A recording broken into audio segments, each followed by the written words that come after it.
What's up, guys? SirAllAboutMusic here, and yes, I know it took me a while to get this new video up as Chris frantically snaps photos of me. But again, a lot of stuff happened, but I got it up, and I got it up, and I will continue to put videos up, even though they might be spaced apart by a couple of weeks. But I wanted to talk to you guys. I don't have a review. I'm still considering what album I want to review first as coming back.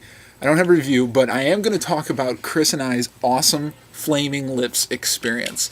Seriously magical, orgasmic, phantasmagorical, fantastic, absolutely terrific, supercalifragilistic up my ass Flaming Lips experience. It was phenomenal. It was crazy. So we saw them twice in a row, back to back.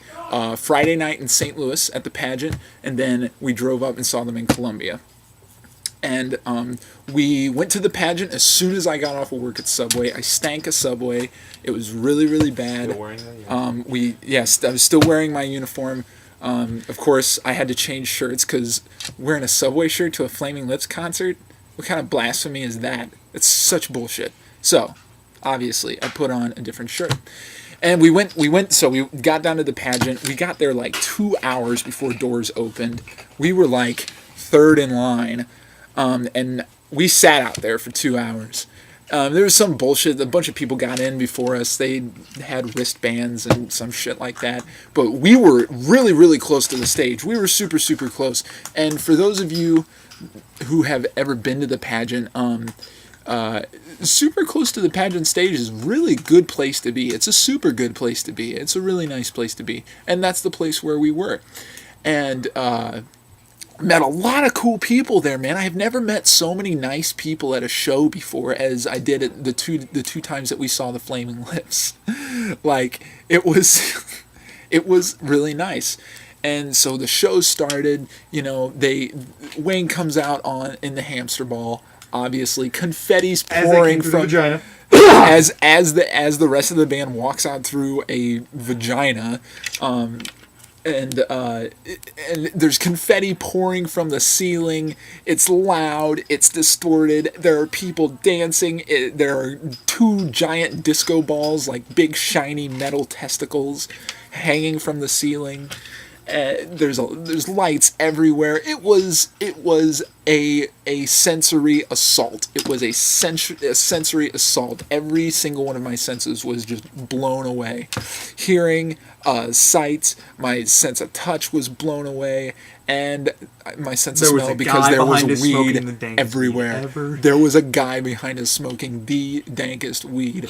Of course, we stayed away from that. We stayed away from that because, of course, we're good. We don't break the law. And it was just a lot of fun, dude. It was so much fun. And afterwards, we went and talked to Cliff Skurlock, the drummer for the Lips. And I asked Cliff how to get up on stage. And he said we needed to talk to a roadie whose name I will withhold. You need to find out that for yourself. Do the work like we did. And So then we drove to Columbia that night from we got there at like 2 in the morning, partied until like 4 in the morning, passed out. And Chris and I got up and went down to the Blue Note. They had the blocked off. Went down to the Blue Note at like 2 in the afternoon and hung out for an hour watching them set up the stage and looking for this particular roadie. And we finally found him, and he gave us our backstage passes, and we got to dance on stage. Wait. No, I'm sorry. Chris is getting his yeah. We got to dance on stage with the Flaming Lips. This is a backstage pass. And we got it signed by Wayne, actually. So we were up on stage with the Flaming Lips. There are pictures of it. As soon as I get those pictures off my phone, I will put them up on the Facebook page. And we got these shirts. Both of us got this shirt, which only dancers got this shirt. Only people who danced on stage during this tour have that shirt. How awesome is that? So we got to be literally feet like We 5 touched feet him. away from touched Wayne Coyne, 3 feet away from oh my god, 3 feet away from Steven Drozd, who is probably one of the greatest guitar players and multi-instrumentalists of all time. He's like the John Paul Jones of our generation. It was amazing. And again, the funny thing is that Wayne had talked to the city organizer, and they had made marijuana legal on that block for that concert. So everyone was lighting up, and Ben, of course, was there, and you all know Ben, and he was pretty sure that there was some guy behind him that was tripping on shrooms, and it was just a good time. And afterwards, we met and talked to Wayne motherfucking Coyne. Like, dude, we talked to Wayne Coyne. How awesome was that?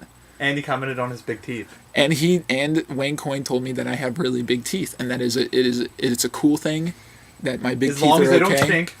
As long as they don't stink. That's actually what he wrote on the back of my dancer shirt.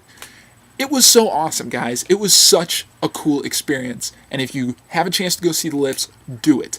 And Chris and I are going to go see them on New Year's Eve in Oklahoma City doing their New Year's Eve freakout, and that is when the Blog TV is going to be. And a lot of you guys have been asking about the Blog TV because I mentioned it in the last video.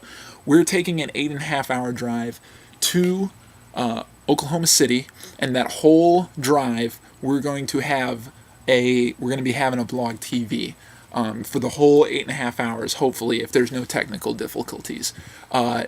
We're going to talk to you guys, hang out with you guys. You guys don't have to stay for the whole thing. There'll be a lot of more details later, so just keep a lookout for that. So, Flaming Lips, 2 nights in a row, greatest experience of my life, without a doubt. Without a doubt. I'll be coming back with a new video soon, hopefully, sometime. I love you guys, and I'll see you later.